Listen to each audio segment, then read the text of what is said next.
Hi guys, welcome to our YouTube channel.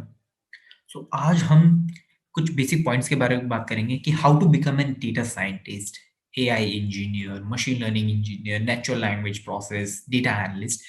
किसी भी field के लिए आप कैसे अपने आप को ट्रेन कर सकते हो, कैसे उस चीज़ की तैयारी कर सकते हो विद इन 6 मंथ्स। ओके, किस टाइप की जॉब के लिए आप अप्लाई कर सकते हो, कैसे आपको जॉब के लिए अप्लाई करना है, किस टाइप का प्लेटफॉर्म है, हम सभी उन्हीं चीज के बारे में बात करेंगे। If you are already familiar with AI, वो बहुत अच्छी बात है। अगर आपको एआई के बारे में कुछ भी नहीं पता, तो हम बेसिक से ही स्टार्ट करके चलते हैं। मैं ज्यूम करता हूँ कि आपको एआई के बारे में कुछ नहीं पता। तो सबसे पहले बात करें कि एआई होता क्या है। तो एआई का मतलब है कंप्यूटर्स को ट्रेन करना। एक सिंपल सी बात कहूँ कि आप लोग हमेशा, जैसे कि आप लोग हमेशा क्लास में गए हो, आपने कॉलेज पढ़ी है, स्कूल पढ़े हैं, आपने हमेशा एक स्टार्टिंग पॉइंट किया। अगर आपने बीटेक किया, सपोज आप कोई बीटेक कर रहे हो, बीई कर रहे हो, बीकॉम कर रहे हो, किसी भी जगह की बात कर रहे हो आप, ठीक है। हम बीकॉम की बात करते हैं।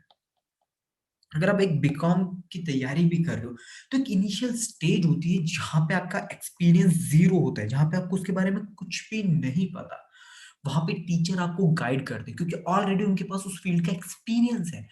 वो अपना एक्सपीरियंस आपके साथ शेयर करते हैं। वो लोग अपनी रिलेटेड उनकी थ्योरी, उनका एक्सपीरियंस, उनका प्रैक्टिकल, उनकी एंटायर नॉलेज आपके साथ शेयर करते हैं और आपको उनके बराबर लाके खड़ा करते हैं कि हाँ, एटलीस्ट वो जिस पोजीशन पे है, वो जिस पोजीशन पे, आप भी उस पोजीशन पे आ सको, सेम लेवल पे आप आ सको, ठीक है।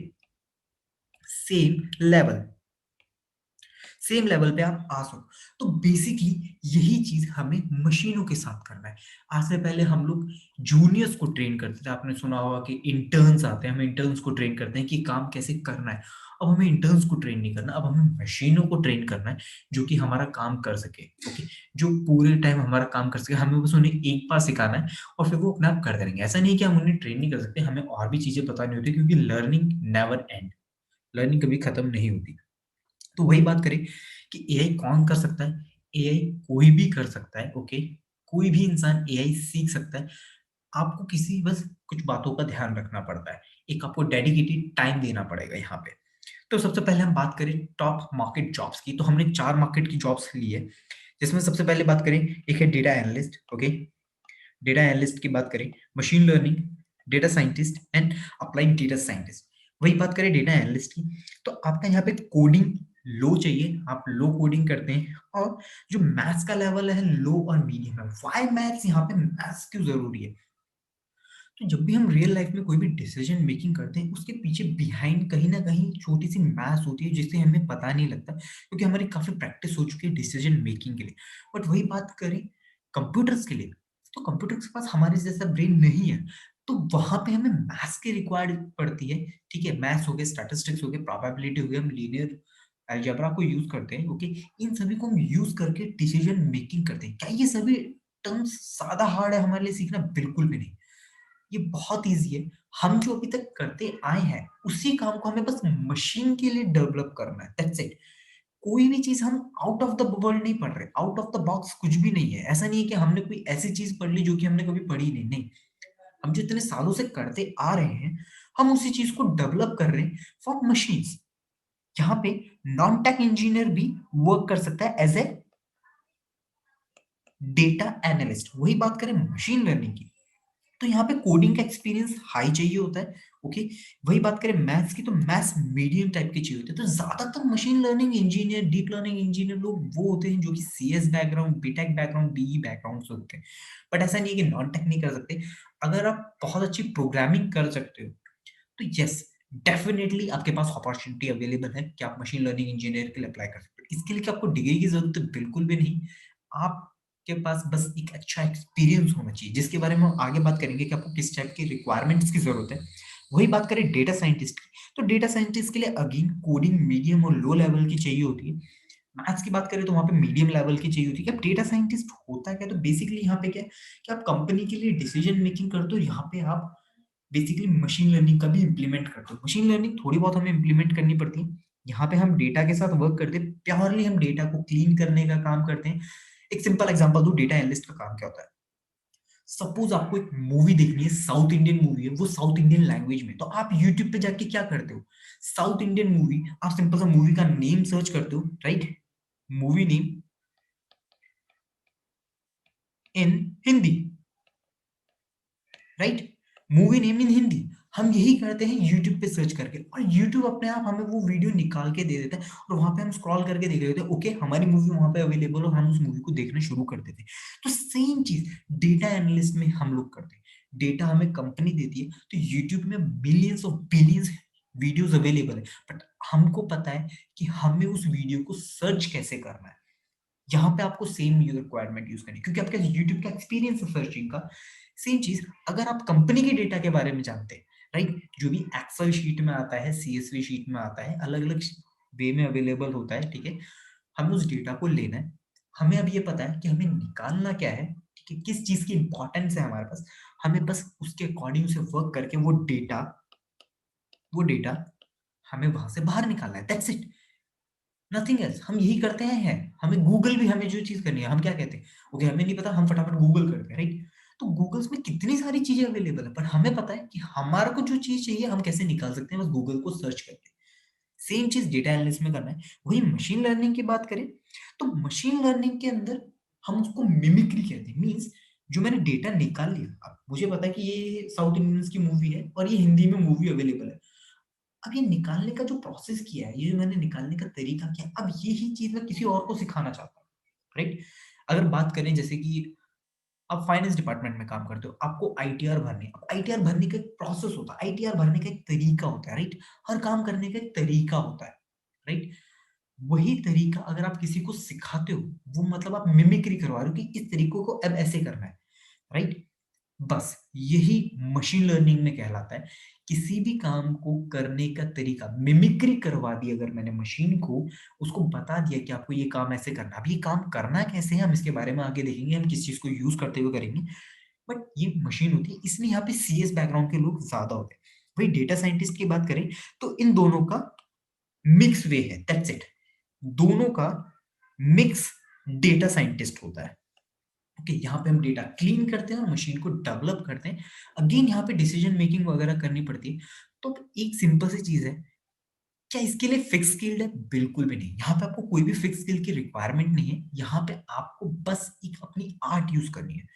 हम लोग यूट्यूब अलग अलग पर्पज से यूज करते हैं, कोई न्यूज के लिए यूज करता है, कोई गेमिंग के लिए यूज करता है, कोई म्यूजिक के लिए यूज करता है। हर किसी का पर्पस अलग है, इसीलिए सेम अगर आपको कोई प्रॉब्लम दी जाती है, तो डेटा को भी निकालने का एक अलग अलग तरीका होता है। और तरीके के मतलब कैसे है, उसके लिए आपको प्रैक्टिस करनी पड़ती है। बहुत ईजी तरीका है, कुछ ऐसा नहीं है कि आप लोगों के लिए मुश्किल है, बहुत ईजी है। मैं आपको आगे बताऊंगा कि इस चीज के ऊपर हम लोग कैसे वर्क करते हैं, और वो one of the best way है, लाइफ में कभी नहीं भूलोगे।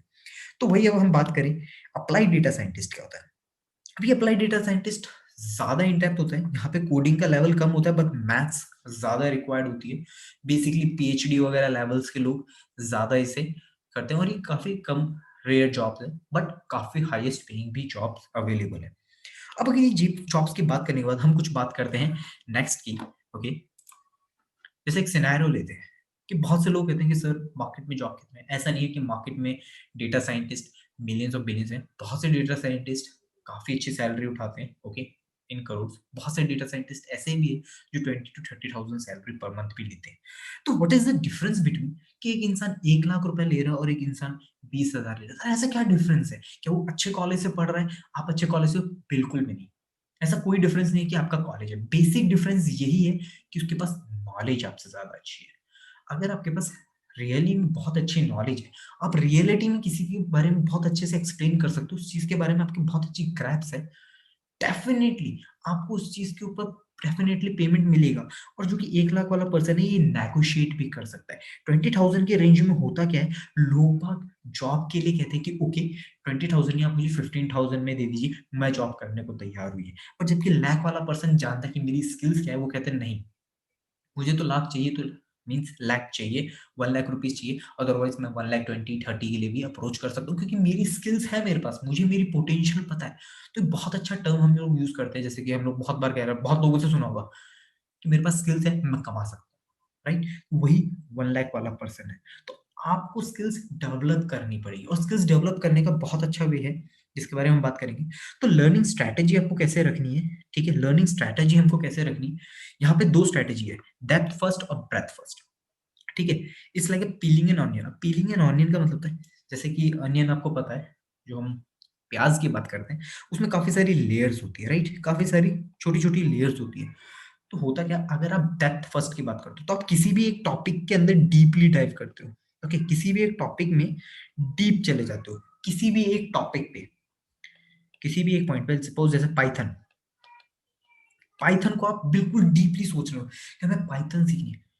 कोई भी पाइथन नहीं सीख सकता एक साथ डीपली, ओके, क्योंकि पाइथन कोई एक इंसान नहीं बना रहा। पाइथन मिलियंस ऑफ बिलियंस, काफी सारे मिलियंस ऑफ बिलियंस तो बहुत ज्यादा होगा, बट काफी सारे डेवलपर, बहुत बड़ी पाइथन की कम्युनिटी पाइथन डेवलप करे, तो आप हर एंटायर चीज नहीं सीख सकते। और अगर आप एक ही चीज को कंटिन्यू सीख रहे हो, उसे इंप्लीमेंट कहाँ करोगे, राइट। तो यहाँ पे बहुत सारे लोग गिव अप कर देते हैं, वो एक ही पॉइंट में इतना लगे एंगेज रहते हैं, इतना एंगेज रहते हैं कि वो एक टाइम आके फ्रस्ट्रेटिंग पॉइंट बन जाता है और वहां पे आप क्विट कर देते हो, गिव अप कर देते हो। तो ऐसा ना करें। तो डेप्थ फर्स्ट को मैं रिकमेंड नहीं करता कि आप डेप्थ फर्स्ट कीजिए, आप ब्रेथ फर्स्ट कीजिए। ब्रेथ फर्स्ट होता क्या है, यहाँ पे इसका मतलब है, सपोज जैसे कि आपने पाइथन पे स्टार्ट किया, आपने पाइथन स्टार्ट किया, तो पाइथन प्लस सीक्वल कीजिए। अब पाइथन प्लस सीक्वल क्या होता है, क्योंकि देखो डेटा हमें कहीं ना कहीं स्टोर करना पड़ता है। डेटा क्या है, हम लोग व्हाट्सएप पे वर्क करते हैं, राइट, व्हाट्सएप में आपके चैट का बैकअप रहता है, वो भी तो एक टाइप का डेटा है। अब वो बैकअप करना ही अलग वे में, अब वो बैकअप किस में होता है, सीक्वल लाइट में होता है। अगर आप व्हाट्सएप यूज करते हो तो व्हाट्सएप सीक्वल लाइट यूज करता है। आपका फेसबुक अकाउंट है, तो उसका एक डेटा है, डेटा वहां पे अवेलेबल है, फेसबुक में स्टोर कर रखा है। तो बेसिक पाइथन सीखिए, अब उसे कनेक्ट कर सकते हो कि ओके, अब मैं प्रोग्राम कर रहा हूँ, क्योंकि रियल टाइम में डेटा कहीं ना कहीं सेव होता है और डेटाबेस के अंदर सेव होता है, तो हम पाइथन प्लस डेटाबेस कर रहे हैं, राइट। डेटाबेस करने के बाद उससे कुछ रिलेटेड इंफॉर्मेशन निकाल सकते हैं, राइट। वही डेटा एनालिस्ट की जॉब आ गई। जब डेटा एनालिस्ट की जॉब आ गई, तो हम डेटा एनालिस्ट को इंक्लूड करते हैं। तो जिस टेक्निक को वर्क कर रहे हो उसे कंटिन्यू हम साथ लेके चले, तो ये ब्रेथ फर्स्ट होता है। तो इसके अंदर बहुत अच्छी चीज होती है, उसके अंदर जैसे टॉपिक 1 ले लिया, टॉपिक 2 ले लिया, टॉपिक 3, 4, 5, सपोज 5 तक आप 5-6 टॉपिक पढ़ चुके हो, तो अब आप रिलेट कर सकते हो कि ओके, अब जैसे कि आपने पाइथन प्लस सीक्वल करने के बाद अब आप नया वर्क पे जा सकते हो कि ओके, मैंने पाइथन प्लस सीक्वल मेरे कंप्यूटर में बनाया, ठीक है, मैंने एक सॉफ्टवेयर बना लिया, अब क्यों नहीं सॉफ्टवेयर को अपलोड करना सीखे जहां पे लोग यूज कर सके, राइट। तो यहाँ पे आपकी स्किल्स भी इंप्रूव होगी, आप अपग्रेड होगे, ओके, आपकी अंडरस्टैंडिंग बढ़ेगी और आपका एक्सपीरियंस बढ़ेगा। बट ब्रेकफास्ट में क्या था कि आप सिंपल से एक टॉपिक के पीछे कंटिन्यू इन डेप्थ जा रहे हो, और वहां पे आप जितना इन डेप्थ जाओगे उतना आपको लगेगा आपको नहीं आता। इसीलिए पहले आप अपर अपर लेयर पे वर्क करें, फिर इन डेप्थ होते जाए। पहले breadth first, then depth first, जिससे आपकी लर्निंग काफी इंप्रूव होगी। अब इसका एक तरीका क्या है, ऑफ कोर्स आपको हार्ड वर्क करना पड़ेगा, हार्ड वर्क रिक्वायर्ड है, बट काफी सिंपल वे में 1 से 2 घंटे की स्टडी, बहुत इजी। मैं आपको one of the best way बताऊंगा जिससे आप कोई भी चीज, दुनिया का कोई भी, नॉट इवन एआई, कोई सी भी चीज को आप कवर कर सकते हो बहुत ही आसानी से।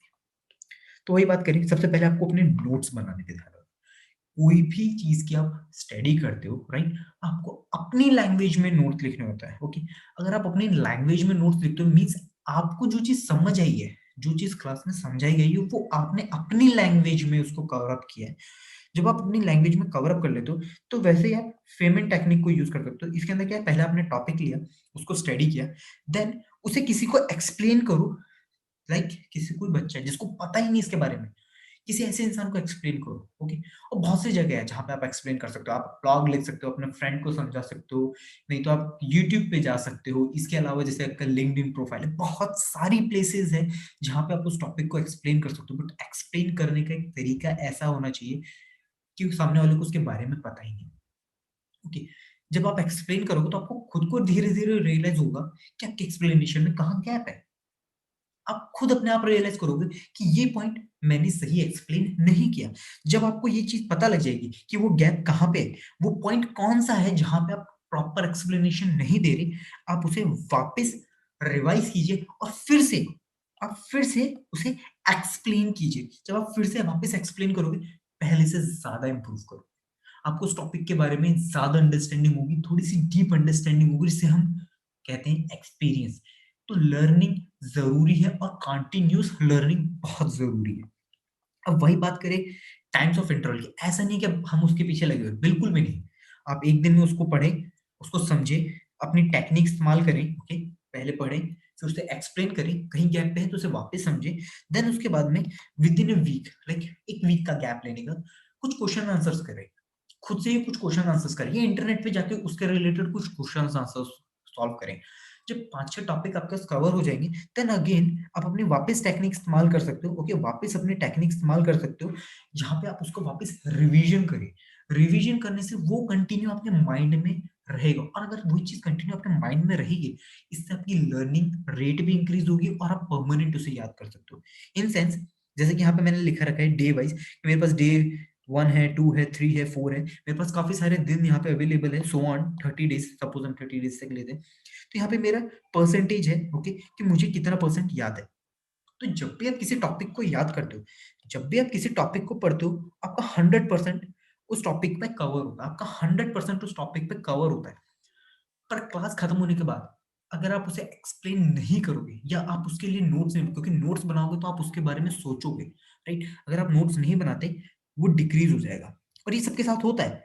आपको उसके बारे में सिर्फ 30% याद रहेगा, राइट? बट आप फिर भी प्रैक्टिस नहीं करोगे, तो ये चीज डिक्रीज होती जाएगी। मैं ये नहीं कह रहा कि आप भूल जाओगे, बट यस, आपको याद नहीं रहेगा। बट अगर आप वापस उसका रिवीजन करते हो, अगेन आप 100% पे होगे, बट इस बार आप 30% याद नहीं रखोगे, इस बार आप वापस डिक्रीज होगे, बट आपका 60% एक्यूरेसी आएगी, कि आप 60% उस चीज को याद कर चुके होंगे, राइट? और फिर अगर आप वापस प्रैक्टिस नहीं करते, अगेन ये डिक्रीज होगा, बट पहले से कम, और देन अगेन वापस ट्राई करोगे, अगेन 100%, बट इस बार आपको पहले से ज्यादा याद होगा। यही एक जर्नल प्रैक्टिस है। किसी चीज को रटने की जरूरत नहीं है, बस उसे समझने की जरूरत है। अगर आपने उस चीज को समझ लिया, वो चीज आपके लिए बहुत इजी हो जाएगी, उस चीज पे काम करना आपके लिए बहुत आसान हो जाएगा, राइट? और फिर आप कर सकते हो अगेन। अब ये करें कैसे? कैसे हम चीजों को फॉरवर्ड करते ले चले? अब जैसे कि मैंने आपको बताया कि आपको अलग अलग चीजों की रिक्वायरमेंट पड़ती है, हम अलग अलग चीजों पे वर्क करते हैं, तो इसी चीज पे हम लोग आगे वर्क करेंगे, कि मैं आपको आगे बताता हूँ कि हमें इस चीज के ऊपर वर्किंग कैसे करने वाला है।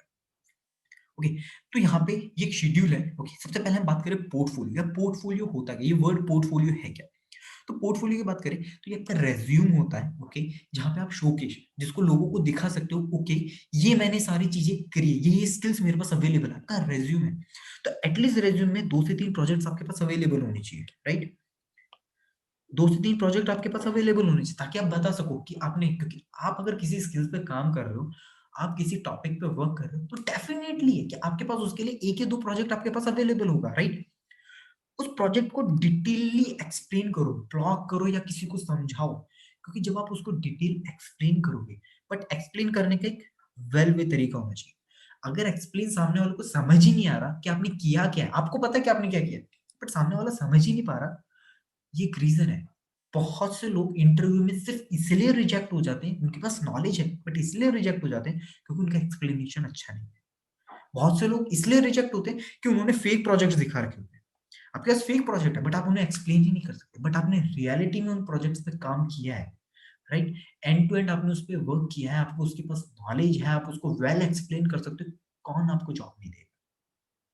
जॉब में सिर्फ क्वेश्चन आंसर से तो पूछे जाते हैं, राइट? और हम लोगों के साथ में एक्सपीरियंस, अभी क्वेश्चन आंसर्स का क्या सीन है?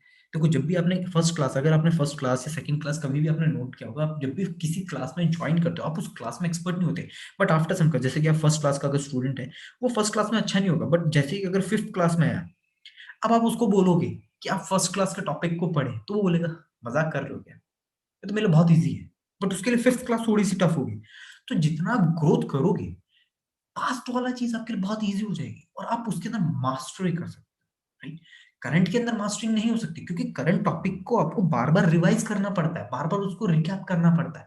और जैसे आप अपग्रेड लेते हो, सिक्स्थ में आए, जैसे आप उसको अपग्रेड लेते हो, तो वो चीज उससे ऐड, उसके टफ, हल्का सा टफ टॉपिक होगा, अगेन आपको वहां पे बार बार प्रैक्टिस की जरूरत पड़ेगी, बट जो फिफ्थ क्लास में पढ़ा था वो आपके लिए इजी हो जाएगा।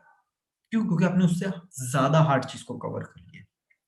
तो इस चीज को कैरी फॉरवर्ड कैसे करते हैं, इस चीज को कंटिन्यू लर्न कैसे करना है? तो आप डेडिकेटेड 2 से 3 घंटा दिन का दीजिए, 2 और 3 आवर्स, कोई बड़ी बात नहीं दिन में देना। सबके पास इतना एफिशिएंट टाइम होता है कि आप 2 से 3 आवर दे सकते हो। ओके, तो 2 से 3 घंटा आप दिन का दीजिए, राइट?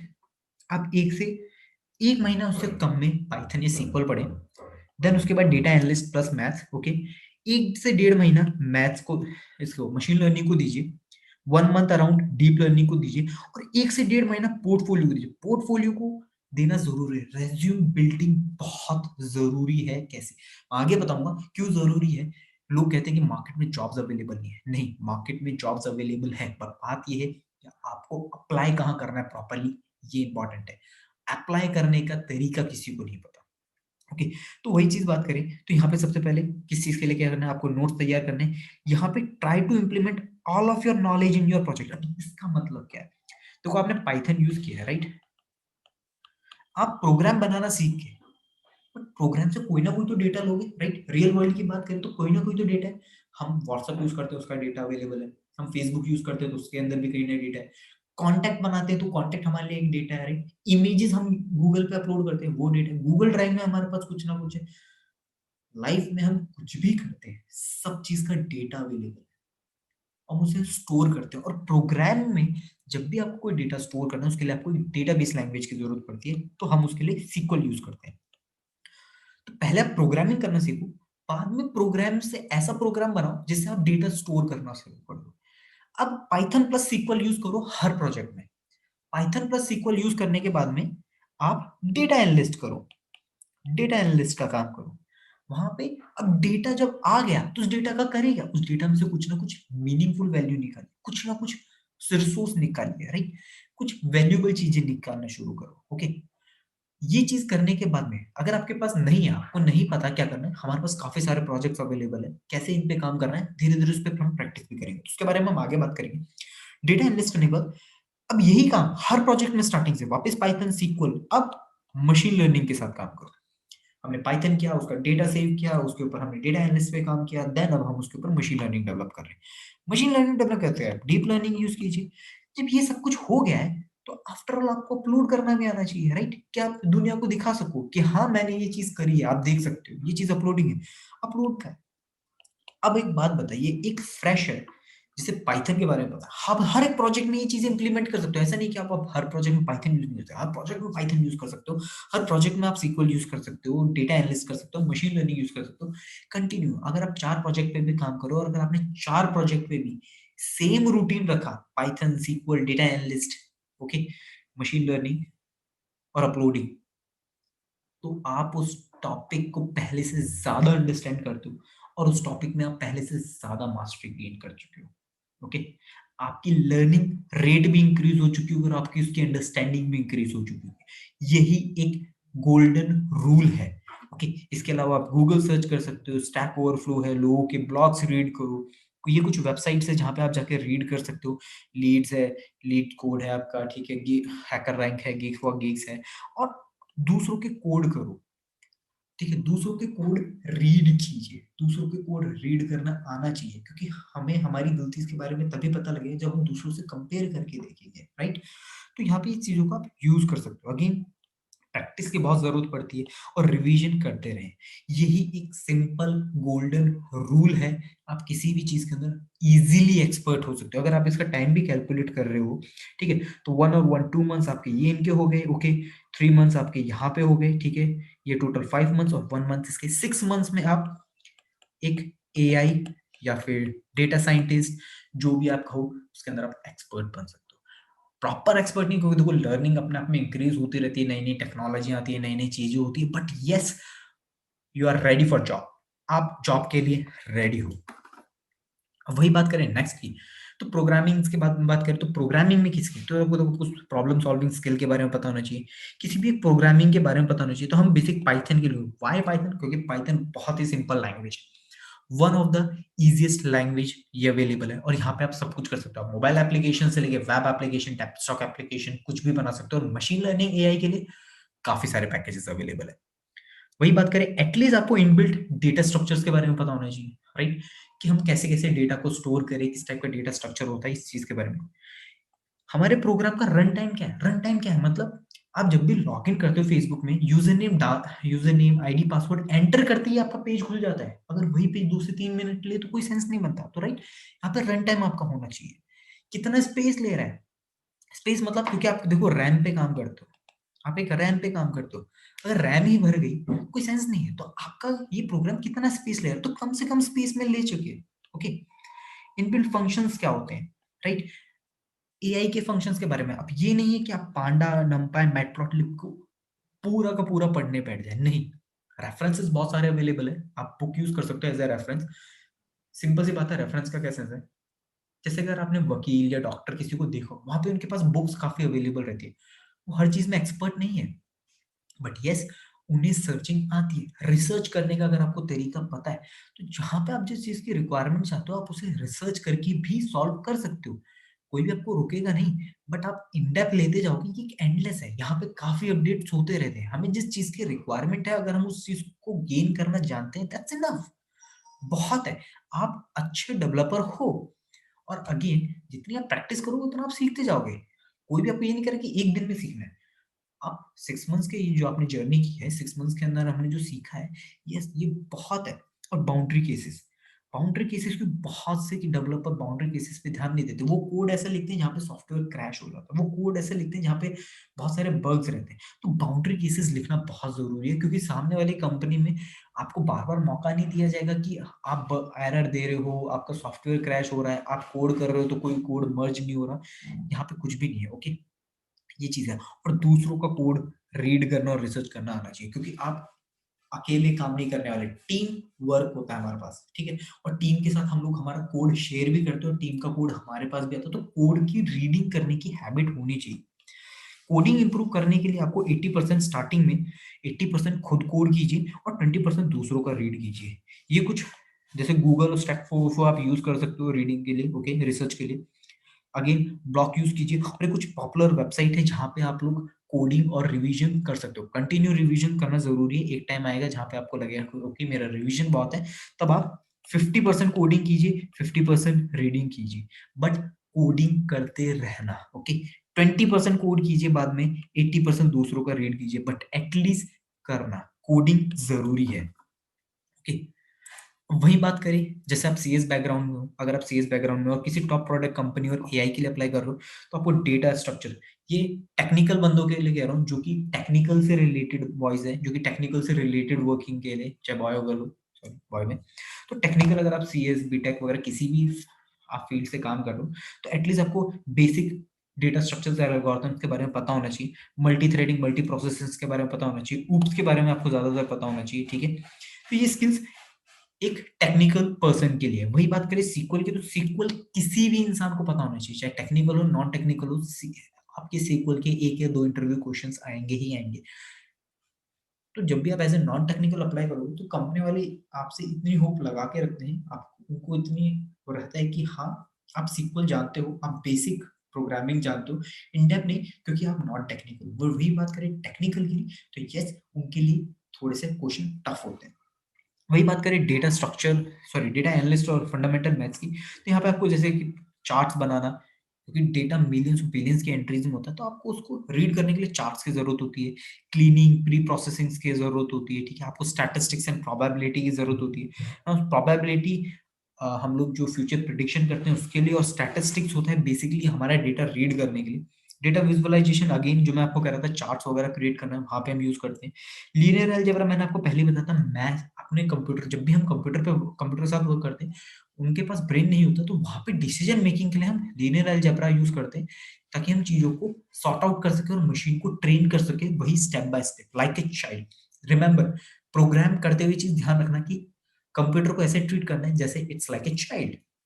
ओके, वही बात करें मशीन लर्निंग की, तो आपको अगेन मशीन लर्निंग के बारे में पता होना चाहिए, बिहाइंड द मैथ्स हो गया, कोड फ्रॉम स्क्रैच आना चाहिए आपको, ठीक है?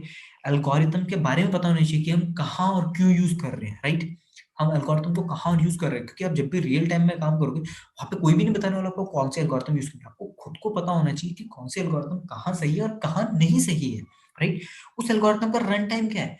सपोज कोई आप एल्गोरिथम इंप्लीमेंट कर, मे बी शायद उसका कोई बेटर वर्जन हो, राइट? अब ये बेटर वर्जन आपको पता कैसे लगेगा? Keep learning is most important. दूसरों का कोड रीड करोगे तब आपको एक्सपीरियंस बढ़ेगा। केस स्टडी रीड करना बहुत जरूरी है। आपने डॉक्टर्स और लॉयर्स को देखा होगा, वो बहुत सारी केस स्टडीज पढ़ते हैं, डॉक्टर काफी सारी केस स्टडीज ज्वाइन करते हैं, अलग अलग सिनेरियोज लेते हैं। क्यों करते हैं? वो लोग इतने एक्सपर्ट्स क्यों हैं? क्यों? क्योंकि वो बार-बार केस स्टडी करते हो। किसी और की केस स्टडी से आपको कुछ सीखने को मिलेगा जिसे आप इम्प्लीमेंट कर सकते हो अपने लिए। तो ये चीज़ आपकी ग्रोथ करता है, ओके? आप क्वेश्चंस पूछ सकते हो, ओके? एल्गोरिथम की लिमिटेशंस क्या आपको इसके बारे में पता चाहिए। क्वेश्चंस का in sense ask question means और क्या तरीका हो सकता है? कोई भी काम करने का एक तरीका नहीं है, एक से ज़्यादा तरीके हैं, ओके? बट वो एक से ज़्यादा तरीके तभी निकलेंगे जब आप क्वेश्चंस पुट अप करोगे, जब आपके पास क्वेश्चंस होंगे। और सबसे इम्पोर्टेंट कहाँ यूज़ नहीं करना है, इसके बारे में पता होना चाहिए। कहाँ यूज़ करना है और कहाँ क्यों करना है, बट इसके अलावा कहाँ यूज़ नहीं करना, राइट? मेबी मैं कहीं गलत जगह इम्प्लीमेंट कर दूँ, तो इसके बारे में भी आपको पता होना चाहिए और मैथ्स की नॉलेज होनी चाहिए एटलीस्ट। डीप लर्निंग के लिए भी सेम है, एल्गोरिथम्स है, बिहाइंड द मैथ्स है, कोड फ्रॉम स्क्रैच और ये सभी मशीन लर्निंग की रिक्वायरमेंट्स क्योंकि ऑलमोस्ट सारे रिक्वायरमेंट। अब ये प्रोडक्शनाइजेशन क्या होता है? मतलब अपलोडिंग, कि अपलोड कैसे करना है, ठीक है? एपीआईज़ क्या होती है, डॉकर क्या है, गिट क्या है और एमएल ऑप्स क्या है। ये बेसिकली डेवऑप्स का अपग्रेड वर्जन है, जितने भी डेवऑप्स के साथ काम करते हैं वो एमएल ऑप्स के ऊपर भी जा सके। तो आपको इसके बारे में पता होना चाहिए बेसिक। वही बात करें नेक्स्ट कि रियल वर्ल्ड जॉब्स की बात करें तो देखो रियल वर्ल्ड जॉब्स के अंदर इंटरव्यू में सिर्फ आपसे क्वेश्चंस पूछे जाते हैं। क्वेश्चंस का आंसर तभी आप प्रॉपर्ली दे सकते हो जब तक आपको किसी चीज के प्रोज और कॉन्स के बारे में नहीं पता। आप लोगों के सामने सिनेरियो रखा जाएगा, उस सिनेरियो का आंसर आप तभी दे सकते हो जब तक उस चीज के बारे में आपको पता नहीं है, राइट? अगर आप उस चीज के बारे में जानते हो आप इमीडिएटली आंसर दे सकते हो और उसका आंसर ज्यादा फाइन तब दे सकते हो जब आपको उसके बारे में पता है कि हाँ यहाँ पे ये इसकी प्रोज है, ये इसके कॉन्स है, राइट? आपके से थोड़ा बहुत मैथ्स के क्वेश्चन पूछे जाएंगे, राइट? अगर आप चीजें इंप्लीमेंट फ्रॉम स्क्रैच कर सकते हो, अगर आप हर चीज इंप्लीमेंट फ्रॉम स्क्रैच कर सकते हो, देखो ऐसे बनी बनाई चीज पे काम करने के लिए फिर आपके लिए कोई रिक्वायरमेंट नहीं, वो तो किसी को भी सिखा सकते हैं। एक 10th क्लास का बच्चा भी बनी बनाई चीज पे काम कर सकता है, राइट? बेस्ट एग्जांपल है जैसे कि कार कंपनी की बात करें, अगर वो एक ही कार बनाए और उसको हर कोई यूज कर रहे हैं, नॉट पॉसिबल। वो कार कंपनी मल्टीपल कार्स बनाती है, राइट? सेम टाइप की मल्टीपल कार्स बनती है पर लोग उसे अपने अकॉर्डिंग मॉडिफाई करते रहते हैं। तो सेम चीज है, कंपनी कभी भी सेम चीज को यूज नहीं करती, वो लोग मॉडिफाई करते हैं और मॉडिफाई करने के लिए अगर आप कोई भी चीज फ्रॉम स्क्रैच बिल्ड करना जानते हो, इसका मतलब आप उसमें मॉडिफिकेशन बहुत आसानी से कर सकते हो। कार को मॉडिफाई वही इंसान कर सकता है जिसके बाद उसको कार के बारे में पता है, वो कार बिल्ड भी कर सकता है तो वो मॉडिफाई भी कर सकता है। बट आप सिर्फ कार चलाना जानते हो तो आप मॉडिफाई तो क्या बिल्ड भी नहीं कर सकते। तो सेम चीज है और सबसे important where not to use. अब जैसे कि एक रियल वर्ल्ड सिनेरियो की बात करें कि यहाँ पे लोग अप्लाई करते हैं, लोग कहते हैं कि मार्केट में जॉब्स बहुत है, राइट? मार्केट में जॉब्स बहुत है बट लोग कहते हैं कि हमें जॉब्स नहीं मिल रही, कहाँ अप्लाई करें? तो वही चीज हम आपको बताएं कि ये naukri.com का रिक्रूटर पोर्टल है, जैसा कि आप देख सकते हो ये रिक्रूटर का पोर्टल है, ओके? यहाँ पर हमने बहुत पहले एक जॉब निकाली थी फ्रंट एंड डेवलपर की रिएक्ट पे। तो सबसे पहले आपको उसके बारे में पता होना चाहिए। तो अगर आप यहाँ पे नोट कर लो 1418 एप्लीकेशन हमारे पास आई है, ओके? एप्लीकेशन आई है। यहाँ पे देखिए नंबर ऑफ एप्लीकेशन टोटल कितनी है, ठीक है? जो कि हमारे पास यहाँ पे 1364 एप्लीकेशन है। नॉट मैच पड़ी है, नॉट मैच एप्लीकेशन। अब ये नॉट मैच एप्लीकेशन और ओनली मैच एप्लीकेशन 99। अगर मैं यहाँ पे न्यू पे क्लिक करता हूँ, मैं न्यू पे क्लिक करता हूँ, ठीक है? Just give me a second. यहाँ पे न्यू पे क्लिक कर रहा हूँ तो यहाँ पे देख रहा हूँ मेरे पास number of application again 1418 number of application है। By default, by default naukri.com ने मेरे को 4 और 5 स्टार की प्रोफाइल्स सेलेक्टेड करके दी हुई है और इसके अंदर भी यहाँ पे देख रहे हो ओनली 78 प्रोफाइल, ओनली 78 ही प्रोफाइल मेरे पास मैच है। तो एज ए रिक्रूटर मैं क्यों अपना टाइम खराब करूंगा नॉट मैच, राइट? यहाँ पे इतना टाइम नहीं। और ये मैच की प्रोफाइल कैसे कि आपकी स्किल्स क्या है। अब अगर वही बात करें कि हमने जो जॉब करी थी, हमारा जो जॉब था, okay just give me second. Job description क्या है कि हमें एक React developer, we are looking for a React JS developer. तो बहुत से लोगों के पास रिएक्ट जेएस नहीं अवेलेबल, राइट? मैं अगर ऑल पे क्लिक करता हूँ, ऑल पे क्लिक करता हूँ तो यहाँ पे देखो अगर इनके पास रिएक्ट है तो ठीक है, ये मेरे काम के हैं। यहाँ पे नीचे ये इनके पास रिएक्ट अवेलेबल है, ओके ये है। अब यहाँ पे रिएक्ट नहीं है, यहाँ पे स्किल्स में रिएक्ट नहीं है तो मैं क्यों इस इंसान को जाके सेलेक्ट करूंगा? मैं यहाँ पे नहीं सेलेक्ट करूंगा, यहाँ पे रिएक्ट मेरे काम का है ही नहीं, राइट? ये किसी और फ्रेमवर्क में काम कर रहा है तो ये रिजेक्टेड है। तो आप सबसे पहले स्टार्टिंग में जब भी अप्लाई करो तो पहले जॉब डिस्क्रिप्शन पढ़िए।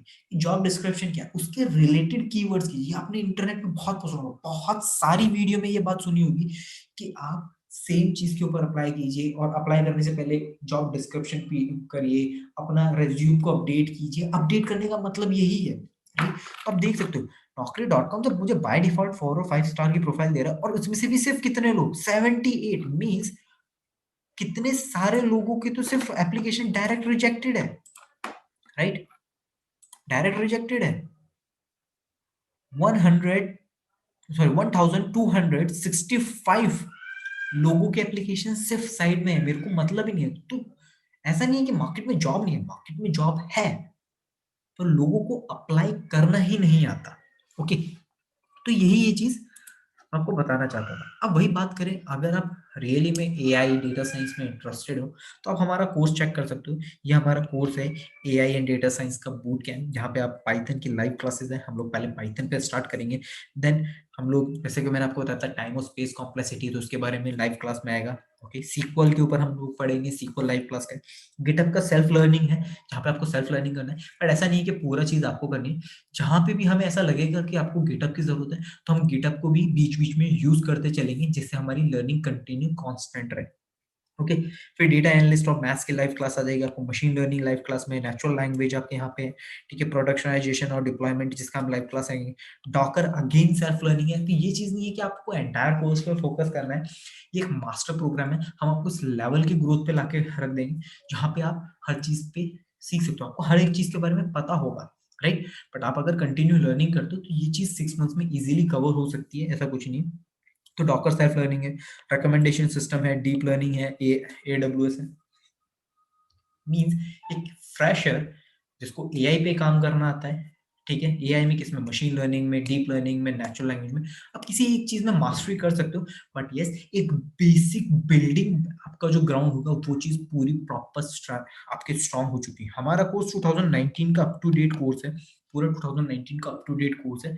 20 वाले पे अभी हम लोग कंटेंट पे वर्क कर रहे हैं। ओके, फिर आपका जैसे कि अगर आपकी इंग्लिश में है तो आप इंग्लिश इंप्रूवमेंट पे वर्क कर सकते हो, टैबलू है, एक्सेल है, और सबसे इंपॉर्टेंट 300 प्लस केस स्टडीज हमारे पास अवेलेबल है। 300 प्लस केस स्टडीज हमारे पास अवेलेबल है जिसपे आप लोग वर्क कर सकते हो। ओके, फिर रियल वर्ल्ड प्रोजेक्ट्स हैं। ओके, इनके आर्किटेक्चर्स क्या होते हैं, और 15 real world, 15 plus not 15, 15 plus real world end to end projects हमारे पास अवेलेबल है जिसके ऊपर हमें वर्क कर सकते हैं। ये पूरे complete end to end projects है जहाँ पे हम from scratch Python, machine learning, deep learning, हर एक चीज पे हम लोग वर्क करेंगे। ओके, ये हमारी वेबसाइट है जहाँ पे आप लोग विजिट कर सकते हो। वेबसाइट का लिंक इन डिस्क्रिप्शन आपको मिल जाएगा। If you are interested in demo, okay, if you are really interested in demo, okay, तो आप यहाँ पे हमारे पेज पे आ सकते हैं, यहाँ पे अपना प्री रजिस्ट्रेशन कर सकते हैं फॉर डेमो। ओके, और फिर आप यहाँ पे डेमो के लिए अप्लाई कर सकते हैं। This link also in available in our description. Okay, so thank you so much for joining this class. Okay, and keep learning. Thank you. Have a nice day.